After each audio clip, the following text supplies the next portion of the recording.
The Coming of the Huns by Arthur Conan Doyle.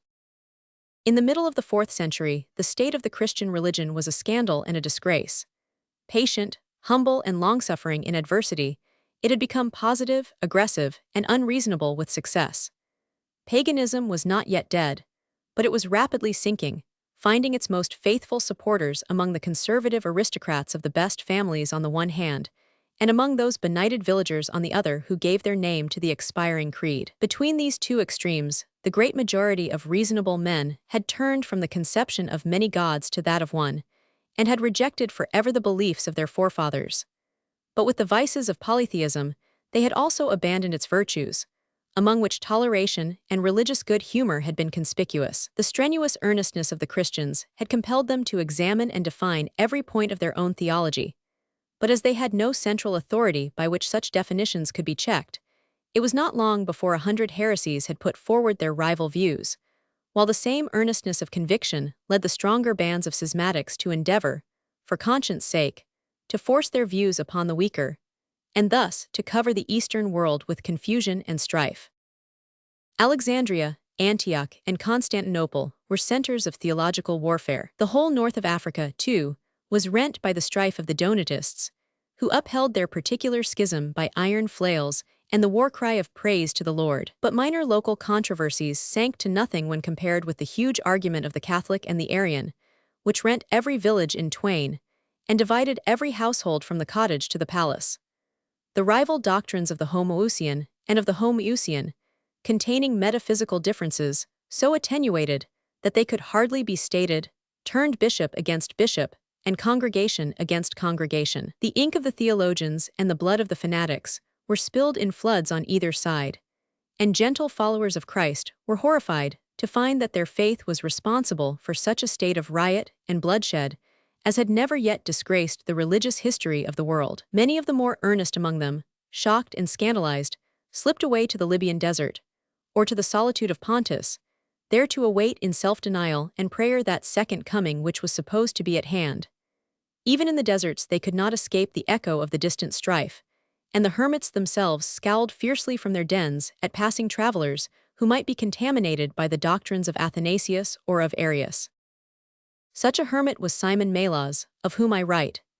A Trinitarian and a Catholic, he was shocked by the excesses of the persecution of the Arians, which could be only matched by the similar outrages with which these same Arians in the day of their power avenged their treatment on their brother Christians. Weary of the whole strife, and convinced that the end of the world was indeed at hand, he left his home in Constantinople and traveled as far as the Gothic settlements in Dacia, beyond the Danube, in search of some spot where he might be free from the never-ending disputes. Still journeying to the north and east, he crossed the river which we now call the Dniester, and there, finding a rocky hill rising from an immense plain, he formed a cell near its summit, and settled himself down to end his life in self-denial and meditation.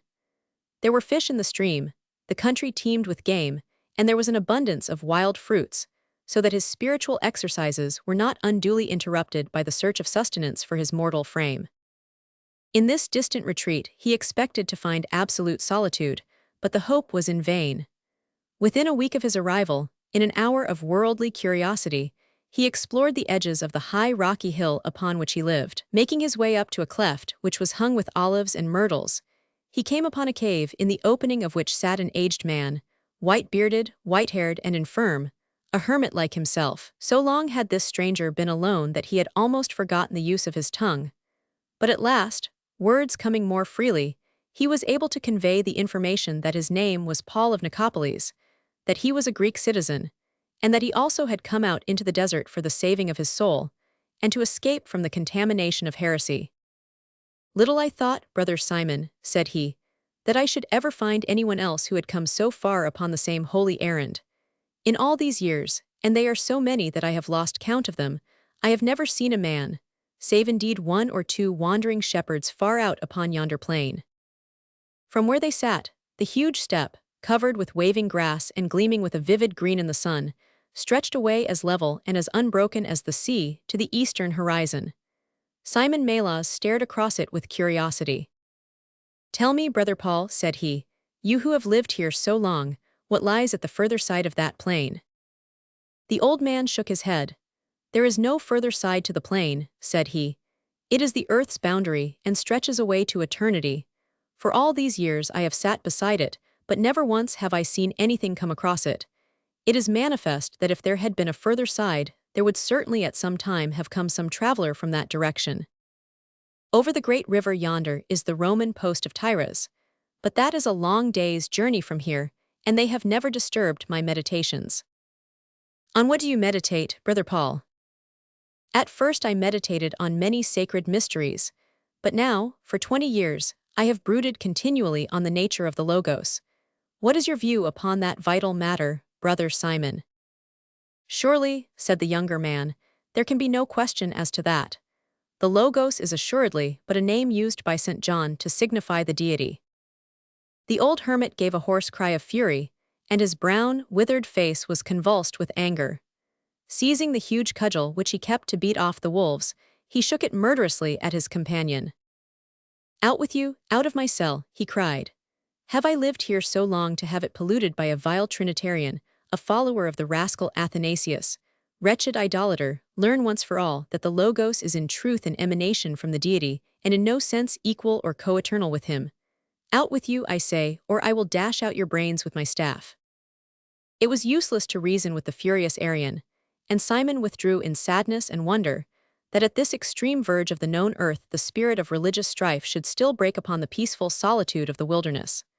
With hanging head and heavy heart, he made his way down the valley, and climbed up once more to his own cell, which lay at the crown of the hill, with the intention of never again exchanging visits with his Arian neighbor.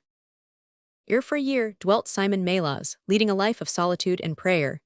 There was no reason why anyone should ever come to this outermost point of human habitation. Once a young Roman officer, Caius Crassus, rode out a day's journey from Tyres and climbed the hill to have speech with the anchorite. He was of an equestrian family and still held his belief in the old dispensation. He looked with interest and surprise, but also with some disgust, at the ascetic arrangements of that humble abode. "Whom do you please by living in such a fashion?" he asked. "We show that our spirit is superior to our flesh," Simon answered. "If we fare badly in this world, we believe that we shall reap an advantage in the world to come." The centurion shrugged his shoulders. "There are philosophers among our people, Stoics and others, who have the same idea. When I was in the Herulian cohort of the 4th Legion, we were quartered in Rome itself, and I saw much of the Christians, but I could never learn anything from them which I had not heard from my own father, whom you, in your arrogance, would call a pagan. It is true that we talk of numerous gods, but for many years we have not taken them very seriously. Our thoughts upon virtue and duty and a noble life are the same as your own." Simon Melas shook his head. "If you have not the holy books," said he, "then what guide have you to direct your steps? If you will read our philosophers, and above all the divine Plato, you will find that there are other guides who may take you to the same end. Have you by chance read the book which was written by our Emperor Marcus Aurelius? Do you not discover there every virtue which man could have, although he knew nothing of your creed? Have you considered, also, the words and actions of our late Emperor Julian, with whom I served my first campaign when he went out against the Persians? Where could you find a more perfect man than he?" "Such talk is unprofitable, and I will have no more of it," said Simon sternly. "Take heed while there is time, and embrace the true faith, for the end of the world is at hand, and when it comes there will be no mercy for those who have shut their eyes to the light." So saying, he turned back once more to his praying stool and to his crucifix, while the young Roman walked in deep thought down the hill, and mounting his horse, rode off to his distant post. Simon watched him until his brazen helmet was but a bead of light on the western edge of the great plain, for this was the first human face that he had seen in all this long year, and there were times when his heart yearned for the voices and the faces of his kind. So another year passed, and save for the chance of weather and the slow change of the seasons, one day was as another. Every morning, when Simon opened his eyes, he saw the same gray line ripening into red in the furthest east, until the bright rim pushed itself above that far-off horizon across which no living creature had ever been known to come. Slowly the sun swept across the huge arch of the heavens, and as the shadows shifted from the black rocks which jutted upward from above his cell, so did the hermit regulate his terms of prayer and meditation. There was nothing on earth to draw his eye, or to distract his mind, for the grassy plain below was as void from month to month as the heaven above. So the long hours passed, until the red rim slipped down on the further side, and the day ended in the same pearl-gray shimmer with which it had begun. Once two ravens circled for some days round the lonely hill, and once a white fish-eagle came from the Dniester and screamed above the hermit's head. Sometimes red dots were seen on the green plain where the antelopes grazed, and often a wolf howled in the darkness from the base of the rocks. Such was the uneventful life of Simon Melas the anchorite, until there came the day of wrath. It was in the late spring of the year 375 that Simon came out from his cell, his gourd in his hand, to draw water from the spring. Darkness had closed in, the sun had set, but one last glimmer of rosy light rested upon a rocky peak, which jutted forth from the hill, on the further side from the hermit's dwelling. As Simon came forth from under his ledge, the gourd dropped from his hand, and he stood gazing in amazement. On the opposite peak a man was standing, his outline black in the fading light. He was a strange, almost a deformed figure, short-statured, round-backed, with a large head, no neck, and a long rod jutting out from between his shoulders. He stood with his face advanced and his body bent, peering very intently over the plain to the westward. In a moment he was gone, and the lonely black peak showed up hard and naked against the faint eastern glimmer. Then the night closed down, and all was black once more. Simon Melas stood long in bewilderment, wondering who this stranger could be. He had heard, as had every Christian, of those evil spirits which were wont to haunt the hermits in the Thebaid, and on the skirts of the Ethiopian waste. The strange shape of this solitary creature, its dark outline and prowling, intent attitude, suggestive rather of a fierce, rapacious beast than of a man, all helped him to believe that he had at last encountered one of those wanderers from the pit, of whose existence, in those days of robust faith, he had no more doubt than of his own. Much of the night he spent in prayer, his eyes glancing continually at the low arch of his cell door, with its curtain of deep purple wrought with stars. At any instant some crouching monster, some homed abomination, might peer in upon him, and he clung with frenzied appeal to his crucifix, as his human weakness quailed at the thought. But at last his fatigue overcame his fears, and falling upon his couch of dried grass, he slept until the bright daylight brought him to his senses. It was later than was his wont, and the sun was far above the horizon. As he came forth from his cell, he looked across at the peak of rock, but it stood there bare and silent. Already it seemed to him that that strange, dark figure which had startled him so was some dream, some vision of the twilight.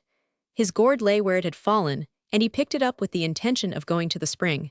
But suddenly he was aware of something new. The whole air was throbbing with sound. From all sides it came, rumbling, indefinite, an inarticulate mutter, low but thick and strong, rising, falling, reverberating among the rocks, dying away into vague whispers but always there. He looked round at the blue, cloudless sky in bewilderment. Then he scrambled up the rocky pinnacle above him, and sheltering himself in its shadow, he stared out over the plain. In his wildest dream he had never imagined such a sight. The whole vast expanse was covered with horsemen, hundreds and thousands and tens of thousands, all riding slowly and in silence, out of the unknown east. It was the multitudinous beat of their horses' hoofs which caused that low throbbing in his ears. Some were so close to him as he looked down upon them that he could see clearly their thin, wiry horses, and the strange humped figures of the swarthy riders, sitting forward on the withers, shapeless bundles, their short legs hanging stirrupless, their bodies balanced, as firmly as though they were part of the beast. In those nearest he could see the bow and the quiver, the long spear and the short sword, with the coiled lasso behind the rider, which told that this was no helpless horde of wanderers, but a formidable army upon the march. His eyes passed on from them and swept further and further, but still to the very horizon, which quivered with movement. There was no end to this monstrous cavalry. Already the vanguard was far past the island of rock upon which he dwelt, and he could now understand that in front of this vanguard were single scouts who guided the course of the army, and that it was one of these whom he had seen the evening before. All day, held spellbound by this wonderful sight, the hermit crouched in the shadow of the rocks, and all day the sea of horsemen rolled onward over the plain beneath. Simon had seen the swarming quays of Alexandria, he had watched the mob which blocked the hippodrome of Constantinople, yet never had he imagined such a multitude as now defiled beneath his eyes, coming from that eastern skyline which had been the end of his world. Sometimes the dense streams of horsemen were broken by droves of brood mares and foals, driven along by mounted guards. Sometimes there were herds of cattle. Sometimes there were lines of wagons with skin canopies above them. But then once more, after every break, came the horsemen, the hundreds and the thousands and the tens of thousands, slowly, ceaselessly, silently drifting from the east to the west. The long day passed, the light waned, and the shadows fell, but still the great broad stream was flowing by. But the night brought a new and even stranger sight. Simon had marked bundles of faggots upon the backs of many of the led horses, and now he saw their use.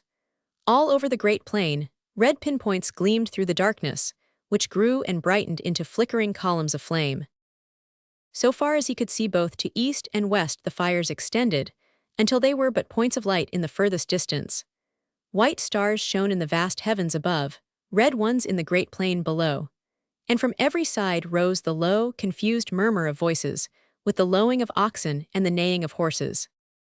Simon had been a soldier and a man of affairs before ever he forsook the world, and the meaning of all that he had seen was clear to him. History told him how the Roman world had ever been assailed by fresh swarms of barbarians, coming from the outer darkness, and that the Eastern Empire had already, in its 50 years of existence since Constantine had moved the capital of the world to the shores of the Bosphorus, been tormented in the same way. Gepidi and Heruli, Ostrogoths and Sarmatians, he was familiar with them all. What the advanced sentinel of Europe had seen from this lonely outlying hill was a fresh swarm breaking in upon the empire, distinguished only from the others by its enormous, incredible size, and by the strange aspect of the warriors who composed it. He alone of all civilized men knew of the approach of this dreadful shadow, sweeping like a heavy storm cloud from the unknown depths of the east. He thought of the little Roman posts along the Dniester, of the ruined Dacian wall of Trajan behind them, and then of the scattered, defenseless villages which lay with no thought of danger over all the open country which stretched down to the Danube. Could he but give them the alarm? Was it not, perhaps, for that very end that God had guided him to the wilderness? Then suddenly he remembered his Aryan neighbor, who dwelt in the cave beneath him. Once or twice during the last year he had caught a glimpse of his tall, bent figure hobbling round to examine the traps which he laid for quails and partridges. On one occasion they had met at the brook, but the old theologian waved him away as if he were a leper. What did he think now of this strange happening? Surely their differences might be forgotten at such a moment. He stole down the side of the hill and made his way to his fellow hermit's cave. But there was a terrible silence as he approached it. His heart sank at that deadly stillness in the little valley. No glimmer of light came from the cleft in the rocks. He entered and called, but no answer came back. Then with flint, steel, and the dry grass which he used for tinder, he struck a spark and blew it into a blaze. The old hermit, his white hair dabbled with crimson, lay sprawling across the floor. The broken crucifix with which his head had been beaten in lay in splinters across him. Simon had dropped on his knees beside him, straightening his contorted limbs and muttering the office for the dead, when the thud of a horse's hoofs was heard ascending the little valley which led to the hermit's cell. The dry grass had burned down, and Simon crouched trembling in the darkness, pattering prayers to the Virgin that his strength might be upheld. It may have been that the newcomer had seen the gleam of the light, or it may have been that he had heard from his comrades of the old man whom they had murdered, and that his curiosity had led him to the spot. He stopped his horse outside the cave, and Simon, lurking in the shadows within, had a fair view of him in the moonlight. He slipped from his saddle, fastened the bridle to a root, and then stood peering through the opening of the cell. He was a very short, thick man with a dark face, which was gashed with 3 cuts upon either side. His small eyes were sunk deep in his head, showing like black holes in the heavy, flat, hairless face.